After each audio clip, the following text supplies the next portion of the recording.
Pakistan PoK ఏమైనా మీ అయ్య జాగీరా? ఈ ప్రశ్న నేను అడుగుతున్నది కాదు, మొత్తం భారతదేశం అడుగుతోంది ఇప్పుడు. ఎందుకంటే పీఓకేని పాకిస్తాన్ క్రికెటర్లు కొందరు ఆజాద్ కశ్మీర్గా ప్రకటించడాన్ని భారత ప్రజలు జీర్ణించుకోలేరు. ఎందుకంటే ముమ్మాటికి పీఓకే భారతదేశంలో భూభాగం, ముమ్మాటికి పీఓకే మన భారతదేశానిది. అటువంటి పీఓకేని ఆజాద్ పాకిస్తాన్ అని ప్రకటిస్తే, ఆజాద్ కశ్మీర్ అని ప్రకటిస్తే ఏ భారతీయుడు తట్టుకోలేడు. ఈ తప్పు చేసింది ఎవరో తెలుసా? పాకిస్తాన్ మాజీ విమెన్స్ క్రికెట్ కెప్టెన్ సనా మీరా నిన్న శ్రీలంకలో జరుగుతున్న క్రికెట్ మ్యాచ్లో, పాకిస్తాన్ వర్సెస్ బంగ్లాదేశ్ మ్యాచ్లో సనా మీరా కొన్ని కీలకమైన వ్యాఖ్యలు చేశారు. ఏ పాకిస్తాన్ అయితే ఆటలకి రాజకీయాలకి సంబంధం పెట్టకూడదని, ఆటలని రాజకీయాల్ని కలుపొద్దని, ఆటల్లో రాజకీయాలు చూపించొద్దని శుద్ధులు చెప్పిందో, అదే పాకిస్తాన్ మాజీ విమెన్ క్రికెట్ కెప్టెన్, ఇప్పుడు కామెంటేటర్ సనా మీర్ అదే తప్పు చేసింది. నిన్న బంగ్లాదేశ్తో ఆడుతున్న మ్యాచ్ సందర్భంగా, పాకిస్తాన్కి బంగ్లాదేశ్కి మధ్య నిన్న మ్యాచ్ జరిగింది శ్రీలంకలో, కొలంబోలో. ఈ మ్యాచ్లో కొలంబోలో జరుగుతున్న విమెన్స్ వరల్డ్ కప్లో, అందులో పాకిస్తాన్ మాజీ క్రికెటర్ సనా మీర్ అక్కడ ఆమె కామెంటేటర్గా ఉన్నారు. అయితే నటాలియా పర్వేజ్ అనే ఒక పాకిస్తాన్ క్రికెటర్, విమెన్ క్రికెటర్, ఆమె బ్యాటింగ్ దిగుతున్న సమయంలో పర్వేజ్ గురించి వ్యాఖ్యలు చేస్తూ, పర్వేజ్ కేమ్ ఫ్రమ్ ఆజాద్ కశ్మీర్ అని ఆమె కామెంట్ చేశారు. ప్రపంచం ముందుకు పర్వేజ్ నేటివ్ ప్లేస్ గురించి చెప్పాల్సిన అవసరం ఏమొచ్చింది? సూర్యకుమార్ యాదవ్ షేక్ హ్యాండ్ ఇవ్వకపోతే ప్రపంచం ముందు గగ్గోలు పెట్టిన పాకిస్తాన్ ఇప్పుడు అదే పీసీబీ నాయకత్వంలో ఉన్న సనా మీర్పై ఎందుకు చర్యలు తీసుకోవు? మేం షేక్ హ్యాండ్ ఇవ్వకపోతే ఏడ్చావు కదా. మీ సనా మీర్ చేసిన వ్యాఖ్యలేంటి? పీఓకే ఎప్పటికీ భారత్లో అంతర్భాగమని ప్రపంచం మొత్తం విశ్వసిస్తోంది. ఒక్కరోజు అర్ధరాత్రి 21 నిమిషాలు కాన్సన్ట్రేట్ చేస్తేనే పాకిస్తాన్ వణికిపోయి అమెరికా కాళ్ళు పట్టుకుంది. ఒకే రోజు భారత వైమానిక దళం, త్రివిధ దళాలు, భారత వైమానిక దళం దృష్టి సారిస్తే నిమిషాల్లో పాకిస్తాన్ బూడిదైపోతుందని అందరికీ తెలుసు.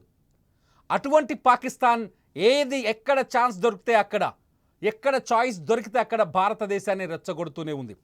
ఆపరేషన్ సింధూర్లో భారత్ దయ తలిచింది కాబట్టి పాకిస్తాన్ బూడిదవ్వకుండా ఆగింది. ఒకే రోజు బ్రహ్మోస్ క్షిపణిని ప్రయోగిస్తే పాకిస్తాన్లో 11 ఎయిర్ బేస్లు ధ్వంసమయ్యాయి. ఇవాళకి కూడా అవి ఐసీయూలో ఉన్నాయి.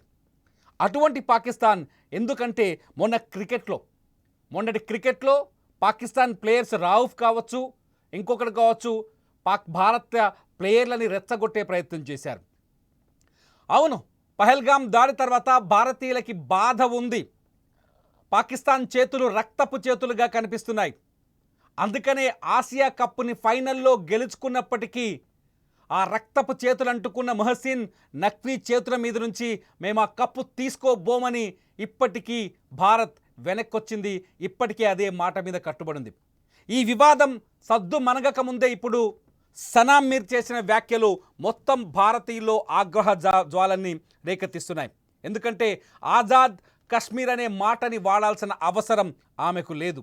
ఆటల్లో స్ఫూర్తిని ప్రదర్శించాలంటే, ఆటల్లో సమానత్వాన్ని ప్రదర్శించాలంటే, స్పోర్టివ్ స్పిరిట్ కావాలి అంటే సనా మీర్ ఎలా అలాంటి వ్యాఖ్యలు చేస్తారు? సనా మీర్ ముందు మీ టీంని బలోపేతం చేసుకునే ప్రయత్నం చేయండి. 2009 నుంచి 2017 వరకు పాకిస్తాన్ కెప్టెన్గా ఉండి మీరు సాధించింది ఏమీ లేదు. పాకిస్తాన్ విమెన్ టీం కెప్టెన్గా ఉండి మీరు సాధించింది ఏమీ లేదు. కామెంటేటర్గా ఇలాంటి ఉద్యోగం సంపాదించుకోవడం తప్ప. సనా మీర్ చేసిన వ్యాఖ్యలు మొత్తం భారతీయుల్ని ఆగ్రహానికి గురి చేస్తుందని చెప్పాలి. పీఓకే గురించి సనా మీర్ చెప్తున్నారు ఆజాద్ కశ్మీర్ నుంచి. ఆమె ఒక వివరణ కూడా ఇచ్చారు చాలా స్పష్టంగా. నేను మాట్లాడింది కేవలం పర్వేజ్ ఎటువంటి ప్రాంతం నుంచి వచ్చి, అంటే ఆజాద్ కశ్మీర్ నుంచి లాహోర్కి వచ్చి పర్వేజ్ పెద్ద క్రికెటర్గా మారింది అనే వ్యాఖ్యలు చేయటం. ఆజాద్ కశ్మీర్ నుంచి వచ్చి లాహోర్కి రావటం వల్ల ఈమె పర్వేజ్ చాలా పెద్ద క్రికెటర్గా మారిందని శుద్ధులు చెప్పే ప్రయత్నం చేసింది సనా మీర్. కానీ పీఓకేలే తాజా పరిస్థితులు ఎలా ఉన్నాయో సనా మీర్ మర్చిపోతున్నారు. పీఓకే పూర్తి స్థాయిలో పాకిస్తాన్పై తిరగబడింది. గడిచిన ఆదివారం నుంచి వరుసగా ఆందోళనలు చేస్తోంది పీఓకే. మాకీ దరిద్రపు పాకిస్తాన్ పెత్తనం మాకొద్దు అని గోల చేస్తున్నారు అక్కడి లక్షలాది మంది ప్రజలు. అనేక మంది ప్రజలు రోడ్లపై వచ్చి వరుసగా గడిచిన వారం రోజులుగా నిరసనలు తెలుపుతున్నారు. మా ఆస్తులని, మా సహజ సంపదని, మా ప్రకృతి వనరులని కొల్లగొడుతున్న పాకిస్తాన్ మాకు ద్రోహం చేస్తుందని, మాకు తినడానికి కనీసం గోధుమ పిండిని కూడా ఇవ్వట్లేదని. పీఓకేలో పాకిస్తానీ పరిపాలన ఎలా ఉందో ఒక్కసారి సనా మీరు అర్థం చేసుకోవాలి.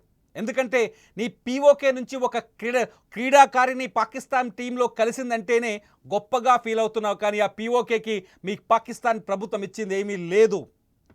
పీఓకేని హింస పెడుతున్నారు. 70 సంవత్సరాలుగా, గడిచిన 70 సంవత్సరాలుగా పాక్ ఆక్రమిత కశ్మీర్లో ఉన్న నా భారతీయ సోదరులు కన్నీళ్లు పెట్టుకుంటున్నారంటూ ఇక్కడ భారతీయులు సోషల్ మీడియాలో కామెంట్ చేస్తున్నారు. ఆకలి బాధలతో అల్లాడుతున్నారు. మీ ఉగ్రవాదాన్ని బలవంతంగా రుద్దుతుంటే భరిస్తున్నారు. జైషే మహమ్మద్, లష్కరే తోయిబా, హిజ్బుల్ ముజాహిద్దీన్ లాంటి ఉగ్రవాద సంస్థలు పీఓకేలో మాటు వేసి అక్కడ యువతని ఉన్మాదం వైపు, మతోన్మాదం వైపు మలుపుతున్నాయి. ఫలితంగా పీఓకే నాశనమైపోతుంది. ఒక దేశంలో విద్రోహాన్ని ప్రోత్సహిస్తే, ఒక ప్రాంతంలో విద్రోహాన్ని ప్రోత్సహిస్తే ఆ ప్రాంతం అభివృద్ధికి ఎంత దూరంలో ఉంటుందో ప్రపంచం మొత్తానికి తెలుసు. అటువంటి పీఓకేని ఆజాద్ కశ్మీర్గా ప్రకటించిన సనా మీర్కి ఎంత జ్ఞానం ఉందో అర్థం చేసుకోవాలి. ఆజాద్ కశ్మీర్ ఎక్కడ? అక్కడి ప్రజలకు స్వతంత్రం ఎక్కడ ఉంది? పీఓకే ప్రజలకి ఎక్కడ స్వతంత్రం ఇచ్చింది పాకిస్తాన్? ఇవాల్టి వరకు ఉగ్రవాదుల చేతుల్లోనే పెట్టింది పీఓకేని. అక్కడ ఉగ్రవాదాన్ని ఒక మిషనరీగా తయారు చేసింది. మొన్న భారత్ జరిపిన దాడుల్లో జైషే మహమ్మద్ స్థావరంలో ఏం జరిగిందో తెలుసా? అక్కడ బాంబుల తయారీ కేంద్రం ఉంది కాబట్టి ఆ ప్రాంతాన్ని టార్గెట్ చేసింది భారత వైమానిక దళం. ఈ విషయాన్ని మర్చిపోతుంది ప్రతిరోజు. ఈ విషయాన్ని సనా మీరు మర్చిపోయారేమో బహుశా. ఇదే పాకిస్తాన్ మీ పీసీబీ అధ్యక్షుడు ఏం చెప్తున్నారు? మొహసిన్ నఖ్వీ రాజకీయాలు మాట్లాడొద్దని చెప్తున్నారు. మరి మీరు పీఓకే గురించి ఆజాద్ కశ్మీర్ అని ఎందుకు మాట్లాడుతున్నారు? అంటే మిగతా కశ్మీర్కి ఆజాద్ రాలేదనా? కశ్మీర్ భారత్లో కలుపుకుంటామనే బలుపును చూపిస్తున్నారా? మీ నోటి దూల వల్ల మీ పాకిస్తాన్ పరవైపోతుందనే విషయాన్ని మర్చిపోయారు సనామీర్. సనామీర్ ఒక స్పోర్టివ్ గేమ్లో ఉన్న సనామీర్. అవును, భారతీయులు షేక్ హ్యాండ్ ఇవ్వలేదు. అది కూడా ఎందుకు ఇవ్వలేదో తెలుసా? మీ పాకిస్తాన్ క్రికెటర్లు భారతదేశం పైన జరిగిన దాడిని సమర్థించారు కాబట్టి. ఈ పాకిస్తాన్ క్రికెటర్లు భారతదేశంలో ఉగ్రవాదులు సృష్టించిన రక్తపాతాన్ని సమర్థించారు కాబట్టి. అందుకనే ఆ రక్తపు చేతులతో మేము ట్రోఫీని తీసుకోబోమంటూ మా హీరో సూర్యకుమార్ యాదవ్ వెనక్కొచ్చాడు. సనామీర్ వ్యాఖ్యలు, సనామీర్ తనని తాను సమర్థించుకోవడానికి ప్రయత్నిస్తున్నారు. నేను మాట్లాడింది ఒక కష్టమైన ప్రాంతం నుంచి ఒక మహిళా క్రికెటర్గా ఎదిగింది, ఆమె లాహోర్కి వచ్చి చాలా గొప్ప క్రికెటర్గా మారిందని చెప్పే ప్రయత్నం చేశానని చెప్తున్నారు. కానీ సనామీర్ వ్యాఖ్యల వెనుక ఉగ్రవాద తత్వం కనిపిస్తోంది, ఉన్మాదం కనిపిస్తోంది చాలా స్పష్టంగా. ఆజాద్ కశ్మీర్ అనే పదాన్ని వాడటమే ఉన్మాద తత్వం, ఆమె ప్రాంతాన్ని గుర్తు చేయడమే ఉన్మాద తత్వం. సనామీర్ ఖచ్చితంగా దీనిపైన భారతదేశానికి అట్లాగే పీఓకే ప్రజలకి కూడా క్షమాపణలు చెప్పాల్సిన అవసరం ఉంది. మీరేమనుకుంటున్నారు? సనామీర్ని ఏం చేద్దాం? సనామీర్ క్షమాపణలు చెప్పే వరకు సోషల్ మీడియాలో ఆమె పైన ఖచ్చితంగా డిమాండ్లు చేద్దాం. ఇది భారతీయులుగా మీరందరూ చేయాల్సిన కర్తవ్యమా కాదా ఒక్కసారి ఆలోచించండి. సనామీర్ వ్యాఖ్యలు మీరు సమర్థిస్తారా, వ్యతిరేకిస్తారా? ఈ వీడియో కింద కామెంట్ చేయండి. లైవ్ అప్డేట్స్ కోసం చూస్తూనే ఉండండి సుమన్ టీవీ డిజిటల్ లైవ్, అట్లాగే సుమన్ టీవీ లైవ్.